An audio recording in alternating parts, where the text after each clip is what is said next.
Hello and welcome to Café Chat Noir's first tutorial. This is the first time I've done one of these, so please bear with me as I kind of learn as I go along, and I hope you'll enjoy what I have to show you today. Today we're going to make a quiche, a vegetarian quiche with rosemary and feta cheese. I'll show you the full ingredients in a few moments. I'd like to thank you though first for everything and everybody who has contacted us at the cafe and wished us well while the coronavirus is going ahead. I'd like to thank everybody who voted for us at the website and on our Facebook page to say yes, they would like us to do a tutorial. So today I've decided that I'd do a tutorial for you on our quiches. The next thing I'll do will be a French onion soup with our cheese crouton. Okay, so for the ingredients that we're going to be using today, I'll just start by running through them all, and then I shall prep them as everything good on TV, as this is what I did earlier, just so that you can see what I have to do. And then I'll show you how I put the quiche together, and I'll bake the quiche and give you all the information that I have of how I do that.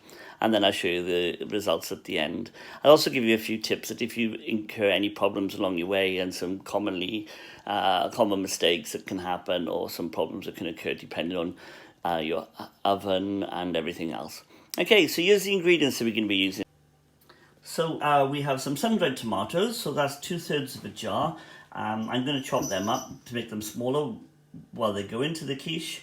I have some mixed peppers, so I'll tend to use 2 peppers the same size as the green pepper, but because I couldn't get 3 peppers the same size or at the supermarket this morning, so I bought a yellow one which is really small, a really big red one, and the regular size green one. So I'm going to keep a little bit of the red one to go with the salad that I will serve with the quiche when I've done it. I've got a big tomato which I'm going to chop up into little wedges, which I'll use for decorating the top of the quiche. I have 2 small medium onions which I'll chop up to go into the quiche. I have 2/3 of a jar of olives which are already sliced and drained. I have some feta cheese. I have 250 grams of cheese, grated cheese. I tend to use a mix of mozzarella, 30% and 70% cheddar. That way you get a really good melt on the cheese, but you also got lots of flavour from the cheddar. I've got half a pint of milk. I've got 4 eggs. I've got some olive oil, which I'll use for rubbing the quiche tin before I start putting the pastry into there. I have salt and pepper for seasoning. I have flour for rolling out the pastry and also for dusting the quiche tin. I have some dried rosemary because I don't have any fresh rosemary at the moment.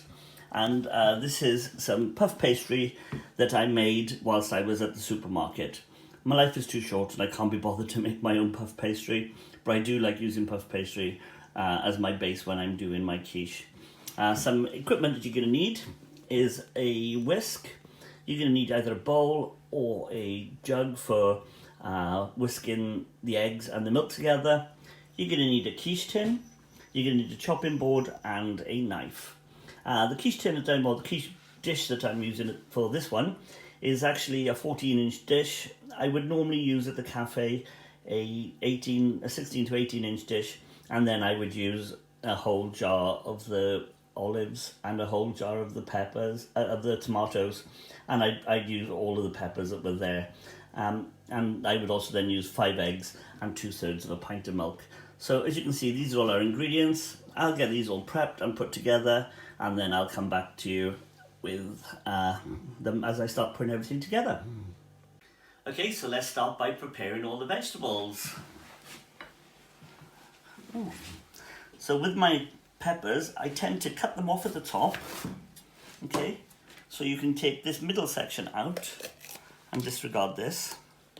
You can also then take out these side pieces, either using a sharp knife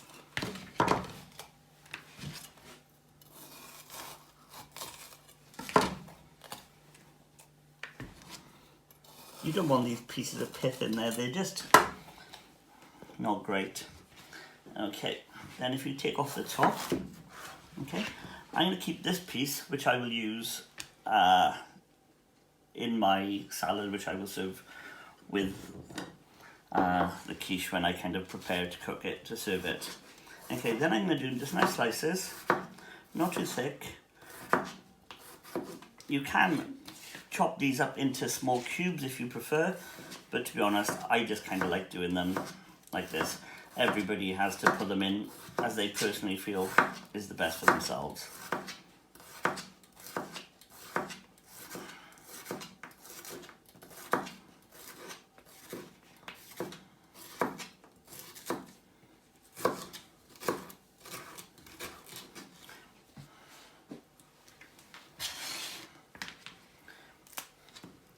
You can use all these pieces as well. I tend to. What I do is I get rid of this bit that is not very nice. Okay?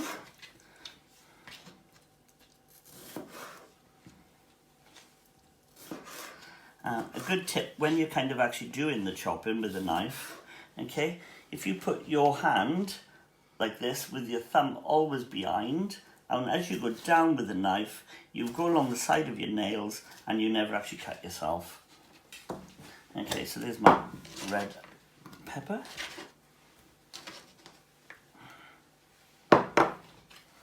Again, the same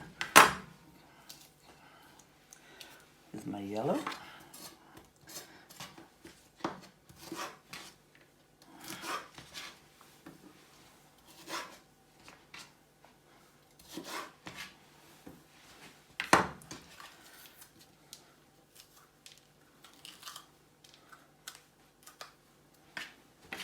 With this one, because it's much smaller, I'm going to use the whole length of the pepper rather than making it smaller.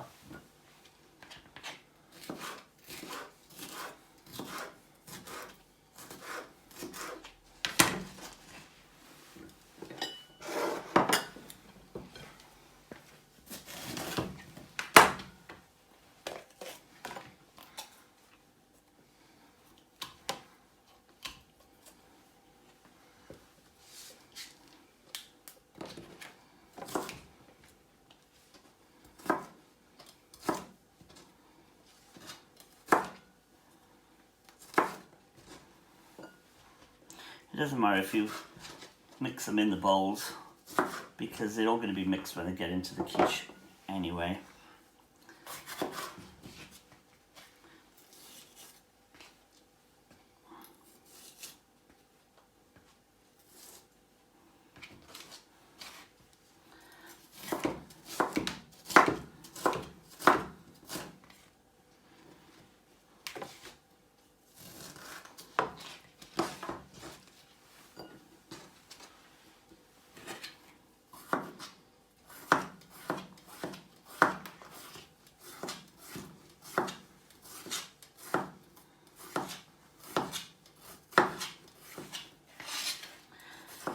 It does seem like a lot of ingredients when you're first kind of putting everything in, but it is worth really stuffing them. So when you actually have a slice of your quiche, it really is full of flavour and tastes great. And anybody who has had them at the cafe will probably agree with me.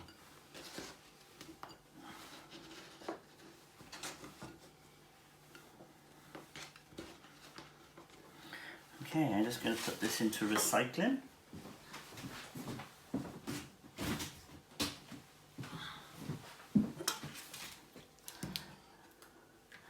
And now for my tomato.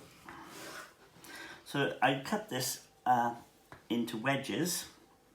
I do them quite thin because really they're only there for decoration. You're going to have sun-dried tomatoes inside the quiche, but I think it does look nice when a quiche is lovely to look at as well as fantastic tasting. So here we go.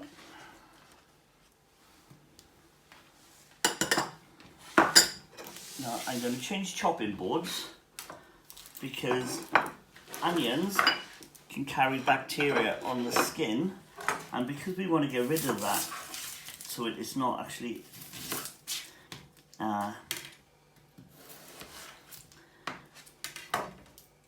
so we don't have any of that carried into the food. So I'm cutting off the outside skin on a brown chopping board, and then I'll transfer that to a green chopping board.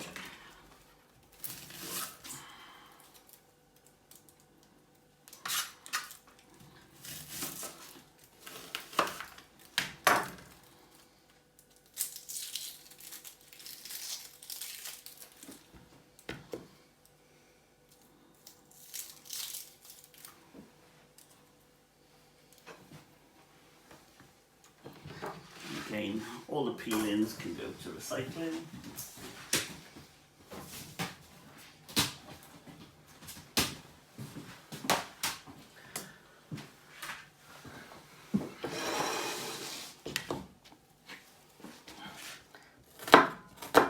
So with the onions, as I said, just roughly chop them. They don't need to be really fine.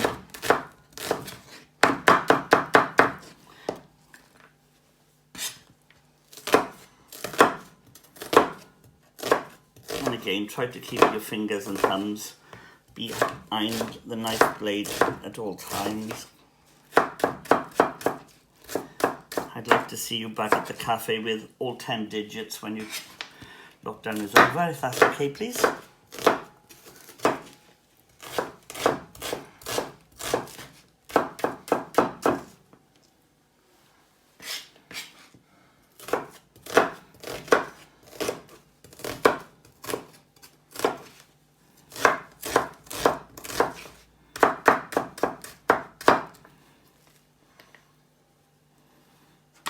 Okay.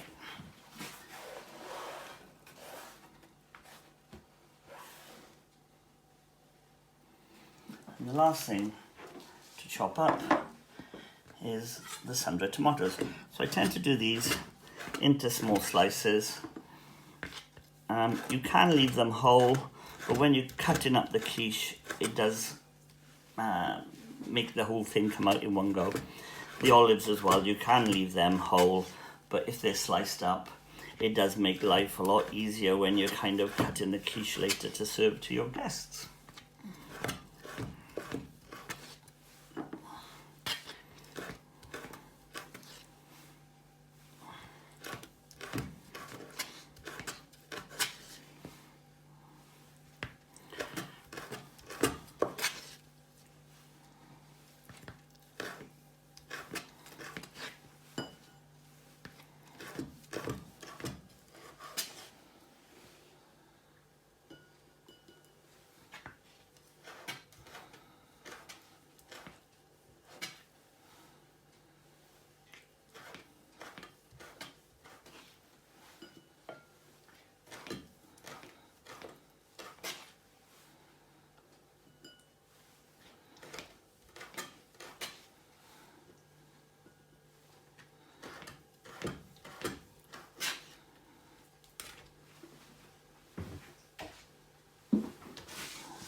So everything is chopped up. My next thing I'm going to do is wash my hands again because I've just been cutting up all the vegetables, and then I will start on the next procedures.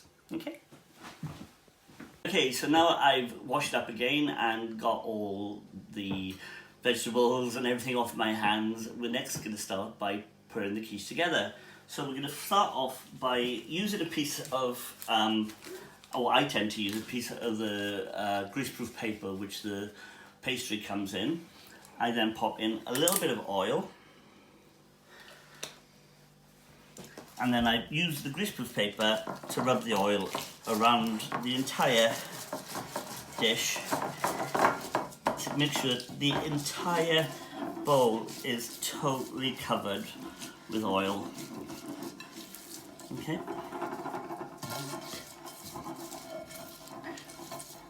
There you go, it's just all covered.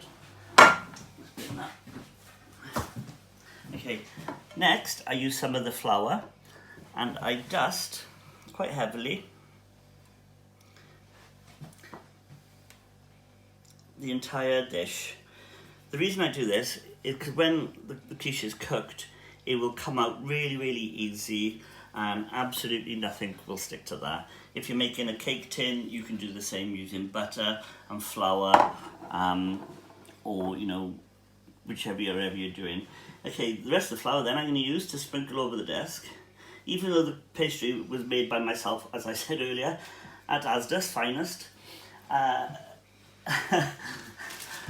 still kind of take the flour, the pastry, and I roll it a little bit more, just to make sure that it completely covers the dish. It's going to be fine sideways, but it will need to be a little bit longer. I tend to keep the paper because it's great for cooking things later. Nothing goes to waste. Okay, so put a little bit more flour over the top, so you've dusted the work surface, and now you're going to dust the top of the pastry. Okay, and with the last bit in your hand, take a rolling pin and smear up and down the rolling pin so that nothing will stick to the rolling pin either.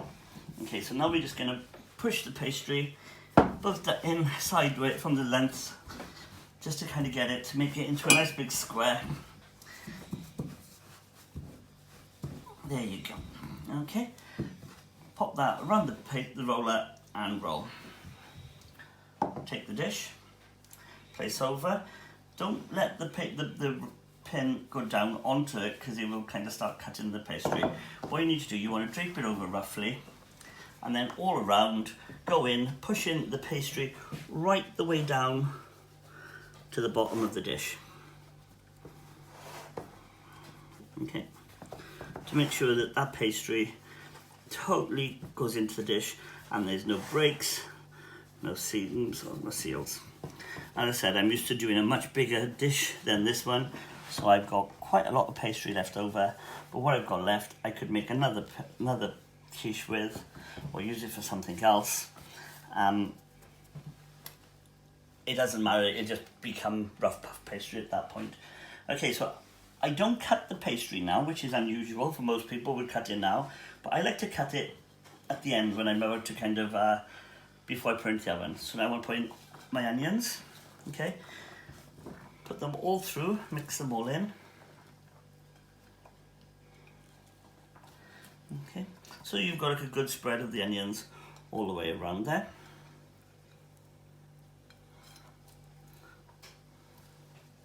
Lots of people will blind bake the pastry, but I tend to do it like this, and I cook my quiches on a much lower temperature of 150 degrees to 160 degrees rather than 180, and I cook them for longer. It gives you a really, really nice dry, no soggy bottomed pastry, and it gives you nice crisp on the pastry, so it's kind of best to do it this way, or at least this is how I like to do it anyway. Next I add my peppers. Okay, so mixing them all around so you've got a mix of all the different colours, so it looks really pretty. Quite often people will walk past the cafe when I'm making this kind of a quiche and ask me, am I making a pizza? Because they only see the top and they see all the lovely colours. So it's kind of good. All those different colours gives all different antioxidants, so it's great for your body. Okay, lots of peppers get in there. Next, some olives. Okay, really fill your quiche dish. When it's kind of ready to go in the oven, it really will look that it's stuffed and is much taller than you'd expect it to be. But when it's cooked, it kind of all goes back down to being just the right sort of height.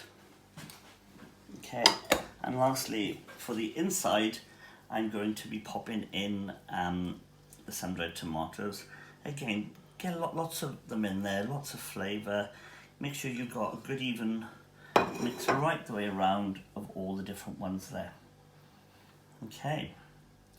Next we're going to be pouring on the cheese. So before I do that, because I've got oil all over my hands, again, I'm going to go and do my 20-minute wash. I might sing this time Soft Kitty rather than Happy Birthday. Okay. 2, 1. Okay, for my next, I'm going to be popping on all the cheese and the topping, and I'll show you why I keep the pastry at this length that it is until I cut off at the end. Okay, so I've got my 250 grams of cheese, and this is a mix of cheddar and mozzarella. As I said, it gives a really good a really good kind of coverage because the melt on the mozzarella, but you still get the flavour with the cheddar. So get all that on there. And spread it all the way around. The reason I do it, because if I want to push something down, I can see exactly where it is and it doesn't all go off everywhere. There we go, so let's get some cheese on there. Okay, so there's my cheese. The next thing I'm going to do is pop my tomatoes on, which are going to be, I tend to do them in a cross on the top.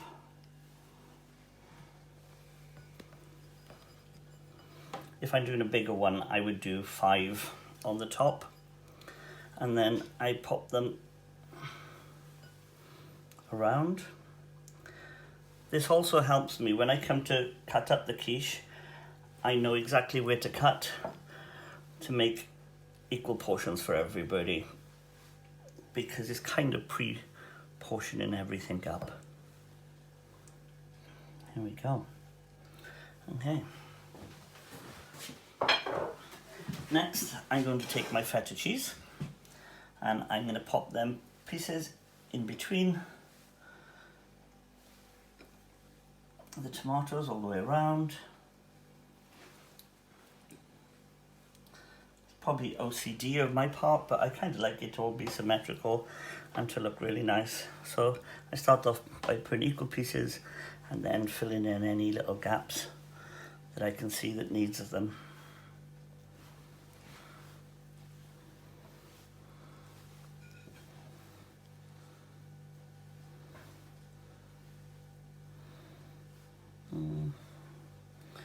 And there you go. My last thing I'm going to pop on is my rosemary. So I kind of sprinkle on the rosemary, mainly depending on which type of cheese I use. I use different herbs. I like using the rosemary with the feta cheese because it kind of gives a real nice Greek flavour and feeling to the quiche. I know that's not really very French, we're a French cafe, but it does go down very well with the customers and I like it a lot myself.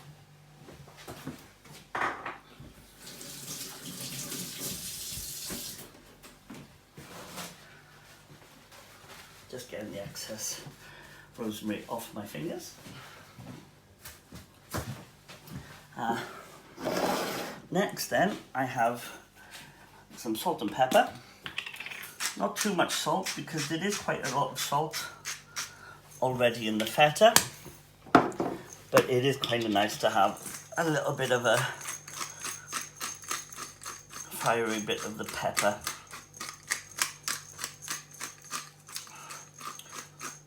Just for seasoning. Next we're going to take our 4 eggs.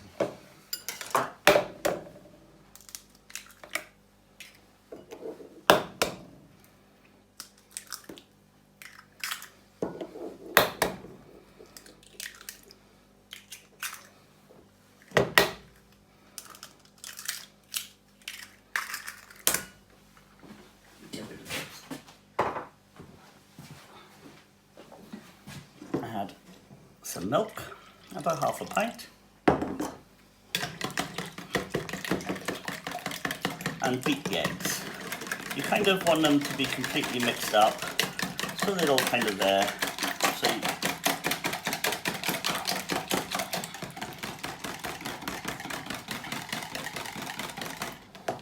I then tend to pour this through the very, very centre of the quiche, and it will spread out itself inside. Lots of people will say that you need to cover all the cheese, but personally I never bother and it always works out okay for me. So this is the way I always do it.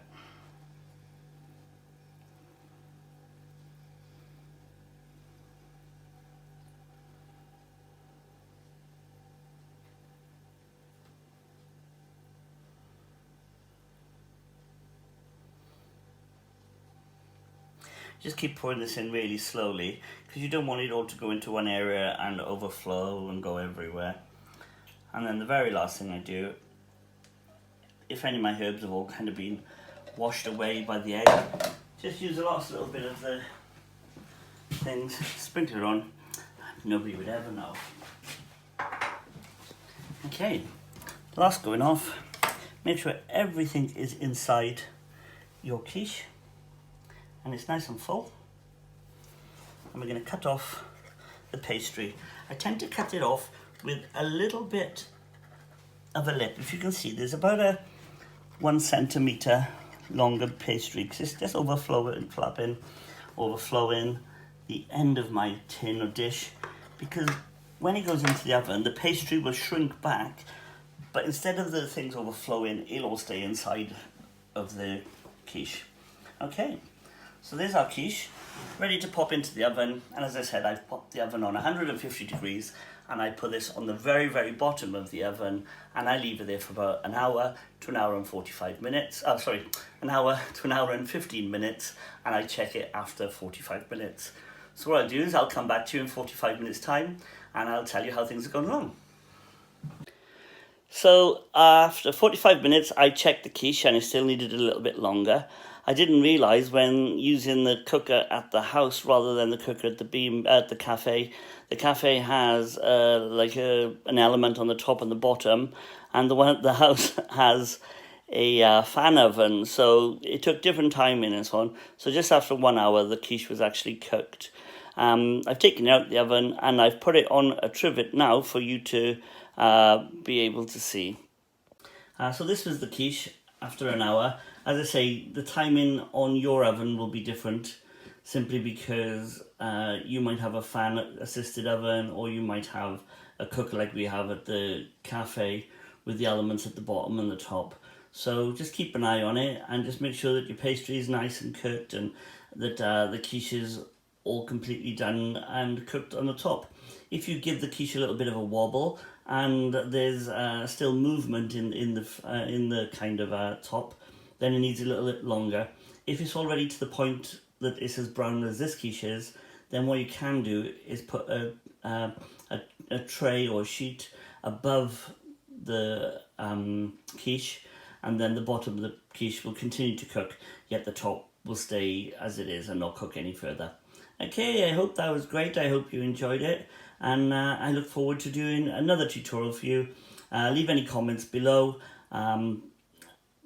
I hope you enjoyed your time. I really enjoyed cooking it for you. Thank you. Bye-bye.